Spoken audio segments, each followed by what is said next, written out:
My beautiful brothers and sisters, there is a moment in your life when heaven starts revealing things that your heart has longed for, but only after your spirit has matured to handle them. And I came to tell you today, not everything is delayed. Some things are protected. Some doors didn't open, not because God forgot you, but because he was preparing you. Some blessings weren't denied, they were withheld.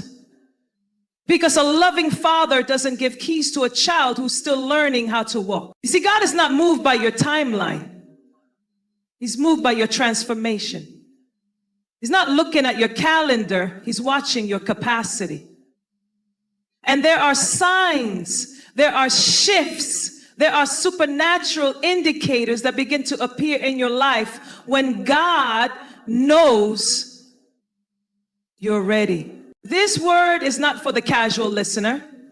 This is for the one who has been hidden, for the one who has been waiting, for the one who has asked God when and heard nothing but silence. Let me prophesy to you today. When God knows you're ready, you won't have to chase it. You won't have to force it. You won't have to fake it. You'll see it and it will be undeniable. It will be unmistakable.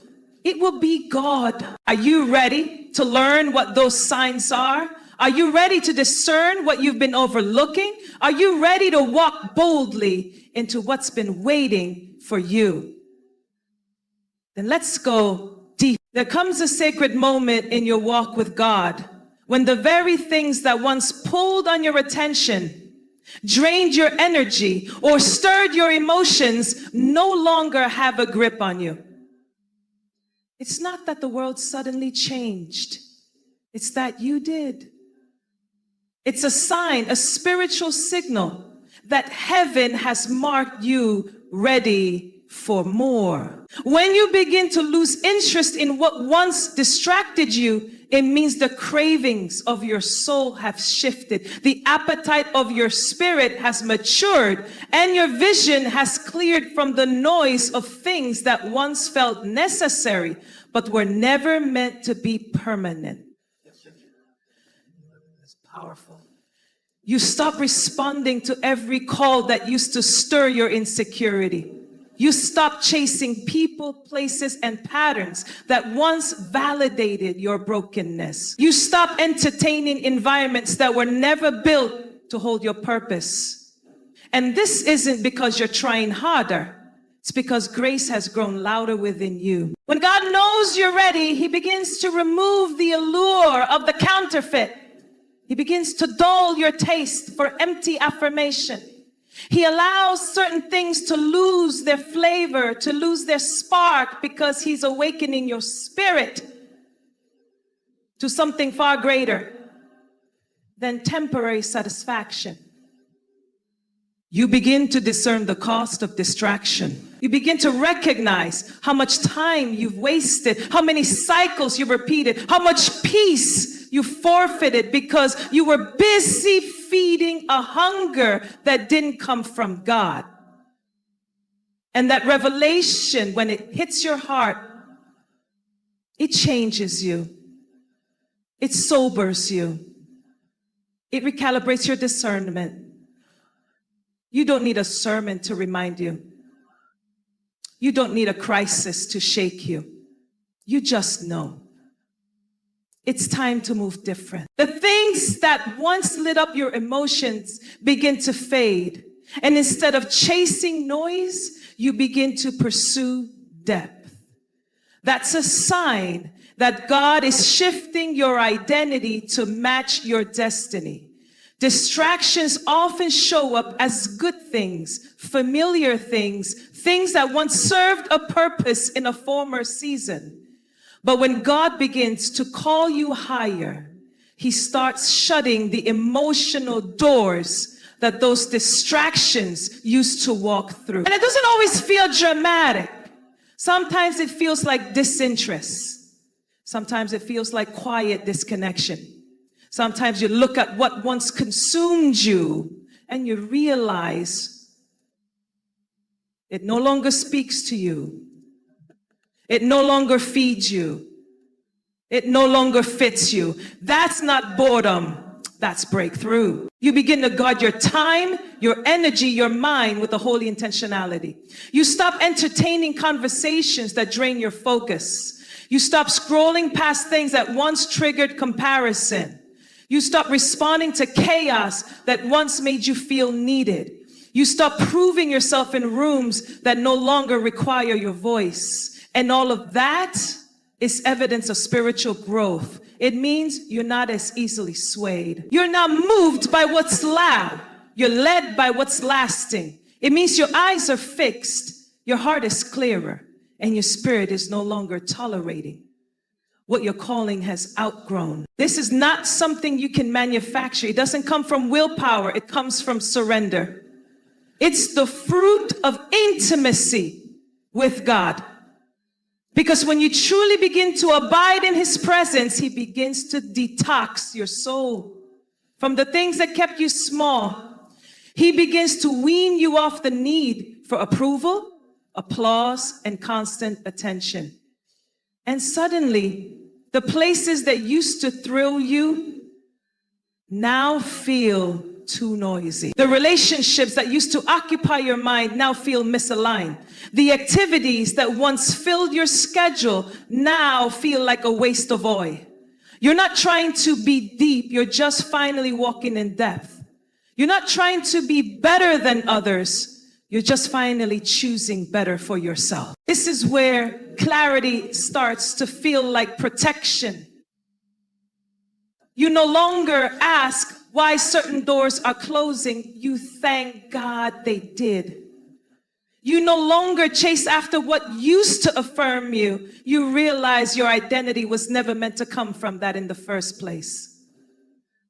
Your soul begins to crave stillness over stimulation. You choose presence over performance. You hunger for real encounters over empty noise. And you begin to understand that God was never late. He was just waiting for you to become uninterested in what couldn't carry the weight of your next season. This is the moment where readiness begins to take shape. Not because your life is perfect, not because everything is in place, but because your perspective has changed. Your discernment has sharpened. Your posture has shifted. You no longer get distracted by what others are doing because you're too focused on what God is building in you. You no longer get drained by things that used to detour your emotions. You have peace that doesn't come from circumstances. It comes from clarity. And that clarity is what opens the door to new dimensions. This is what heaven watches for. Not perfection, not performance, but posture.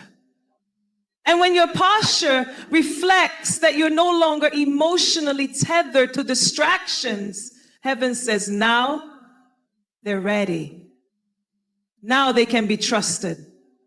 Now I can send the real thing, the next thing, the heavy thing, the thing that was delayed, not because they weren't worthy, but because they weren't ready. But now their vision has shifted. Now their craving is for the eternal. Now they don't need noise to feel valuable. Now they don't need attention to feel alive. Now they are rooted in the secret place.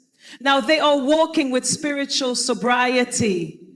Now they are becoming who I always saw them to be. There is a divine rhythm that begins to unfold in your life when God knows you're ready.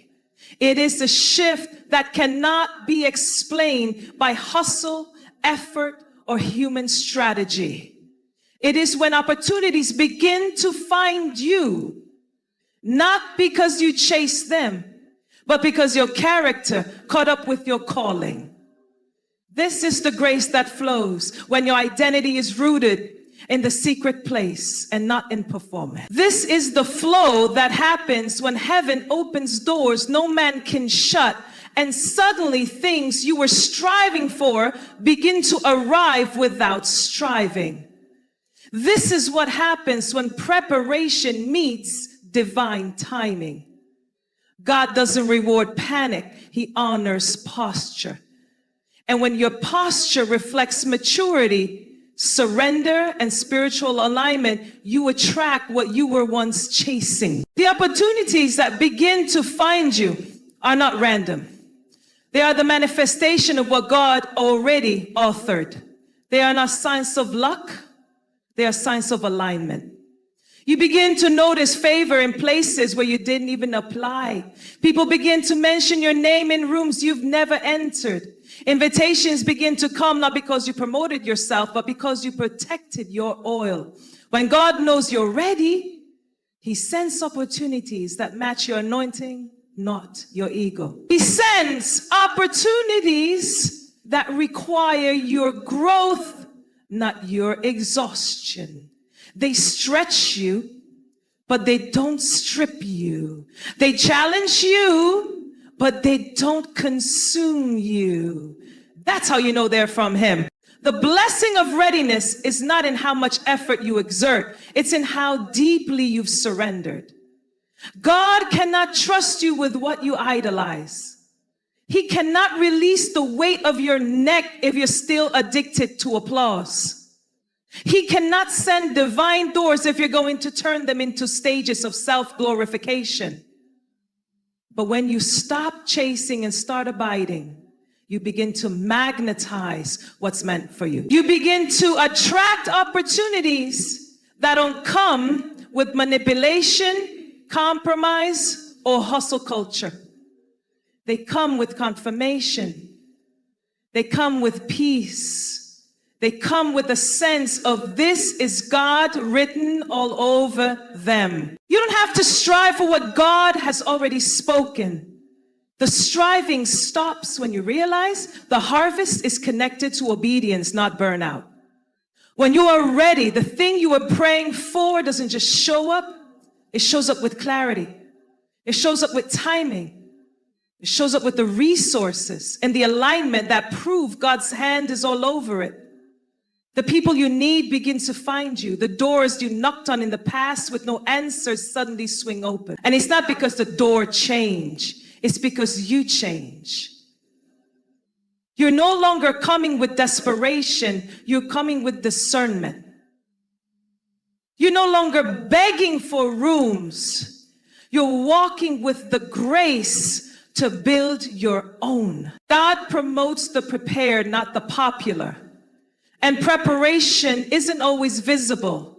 It happens in the hidden places, in the prayers that nobody sees, in the healing you committed to, in the forgiveness you released, in the character you built when no one was watching. That preparation creates a fragrance in the spirit. It speaks louder than your resume. It announces to heaven that you're not just available, you're trustworthy. And when heaven sees trustworthiness, favor begins to flow. Not the kind of favor that fizzles out after a season, but the kind that sustains you in your next assignment. Sometimes we confuse delay with denial, but in the spirit, delay is often development. God is not withholding opportunities to punish you. He's withholding them to protect you. Because what you're praying for might break you if it came before you were ready. It's mercy that kept you hidden. It's mercy that blocked some things. Because premature exposure can be more dangerous than obscurity. But when you've been processed in a secret place, when your heart has been purified, when your motives have been sanctified, God begins to let your name be known in circles that don't even know your story. That's favor. That's readiness. Actions that are from God don't bypass the need for faith, but they don't require you to abandon your peace. They don't force you to lose yourself. They don't demand that you dilute your values or violate your boundaries. They come clothed in grace. They come equipped with strategy. They come confirmed by the Holy Spirit. And you'll know it's God because you didn't manipulate it. You didn't force it. You didn't have to betray who you are to receive it. You simply lived in obedience, and the blessing found you doing what God told you to do. There is a rhythm in the spirit that begins to chase you down when you've made peace with God's pace. It's not a race, it's a walk. And as you walk in step with the Spirit, the right things begin to find you, the right assignments, the right partnerships, the right moments. And they don't take you away from God, they draw you deeper into Him. Because every God-given opportunity carries within it a divine reminder, you didn't make this happen. He did. And because He did, you don't have to fear losing it. You just have to be faithful with it. This is the shift that happens when you stop striving and start stewarding. When you stop chasing visibility and start chasing intimacy. When you stop measuring your worth by what's happening on the outside and start building strength on the inside. Suddenly, what you were once pursuing begins to pursue you. The opportunities aren't just invitations, they are assignments. And you are no longer trying to qualify yourself for room. God has already qualified you in the Spirit. Now He's bringing you into the space. Your preparation has made you ready to carry. There is a holy stillness that begins to settle in your life when God knows you're ready. It's not the absence of challenges. It's not that the storm disappears. It's that your internal world stops being ruled by panic and pressure. You begin to notice that peace, true peace, the kind that only God gives, starts speaking louder than everything that once overwhelmed you. The deadlines may still be there. The responsibilities might still be heavy. The circumstances may not have changed, but you have.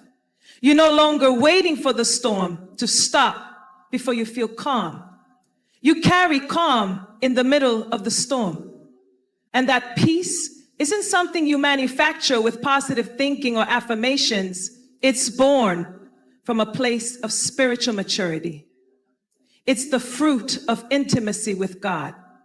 It's the echo of trust that says, even if I don't know what's next, I know who holds it. This kind of peace is not surface level. It's not shallow. It's not dependent on how people treat you or whether your plans unfold the way you imagined. This peace is rooted. It's anchored. It's the peace that Jesus carried when the boat was being tossed by waves, but He was asleep in the middle of the storm. It's the peace that Paul had when he was locked in prison, yet still singing praises at midnight. It's the peace that surpasses understanding, not because there's nothing to worry about, but because you've come to a place in your walk with God where you refuse to let pressure decide your posture. When God sees that pressure no longer dictates your decisions, it's a sign that you're ready for what's next. Because pressure exposes what's hidden. Pressure shows what your foundation is really built on. And when your peace grows stronger than your pressure, heaven takes notice. Because that means you stepped into a level of faith that doesn't need constant confirmation. You're not driven by emotion. You're anchored by truth. You're not reactive. You're responsive. You've learned how to wait well, how to walk slow, how to listen before moving. You're not shaken when people misunderstand you. You're not thrown off when opportunities seem delayed. You've come to understand that your steps are ordered and what's yours will not miss you. Peace becomes your compass. It becomes the way you discern what's for you and what's a distraction. You stop following open doors just because they're open. You wait for the door that carries peace. You stop saying yes to everything that looks good. You wait for what's God. You stop being anxious about timing. You rest in the knowledge that God is not behind and he's not in a hurry. You become sensitive to the subtle shifts of the Spirit. You recognize that if something costs you your peace, it's too expensive. If it robs your rest, it's not worth your energy. If it confuses your spirit, it doesn't carry the voice of your shepherd. Peace is the fruit of obedience. It's the evidence that you've laid your plans on the altar and said, God, your will, not mine. It's the proof that you've stopped trying to control the outcome and started trusting the one who sees the end from the beginning. And this kind of peace cannot be counterfeited. It cannot be forced. It cannot be faked. You can't buy it. You can't borrow it. You can't manufacture it. You have to walk with God until it becomes your default, until it becomes the rhythm of your soul, until it becomes louder than your fears, your deadlines, your expectations, and your anxieties. When you get to that place, you will notice a shift in how you handle disappointments. Setbacks won't sting the way they used to. Criticism won't crush you the way it did before. Delays won't distract you because your peace will become louder. It will become the voice that reminds you, he who promises is faithful. It will become the whisper that says, if he allowed this, there's purpose in it. It will become the fire that keeps you steady, not flashy. And when others wonder how you're not falling apart, you know it's not because you're strong, it's because you're surrendered. This peace is dangerous to the enemy because he can't manipulate a believer who is ruled by peace. He can't bait you into anxiety. He can't rush you into decisions. He can't use fear to distract you. He can't convince you to settle. When peace becomes your loudest voice, warfare loses its grip. Confusion loses its influence. Chaos may rise around you, but it will not rise in you because you've anchored your soul in something that doesn't shake. You've built your foundation on a rock that doesn't move. And that stability makes you a threat. It makes you trustworthy. It makes you ready. Peace isn't passive. It's powerful. It's not weakness. It's wisdom. It's not absence of conflict. It's authority over it. And when you carry that kind of peace, heaven can entrust you with more. Because God knows you won't idolize the blessing. You won't panic under pressure. You won't break under weight. You will store the next season with grace. Because you've already proven you know how to stand still and see the salvation of the Lord. You've learned how to worship without knowing the how. You've discovered the sacred beauty of waiting well. And now, as peace grows louder than pressure, God begins to release what your heart has been ready to receive all along.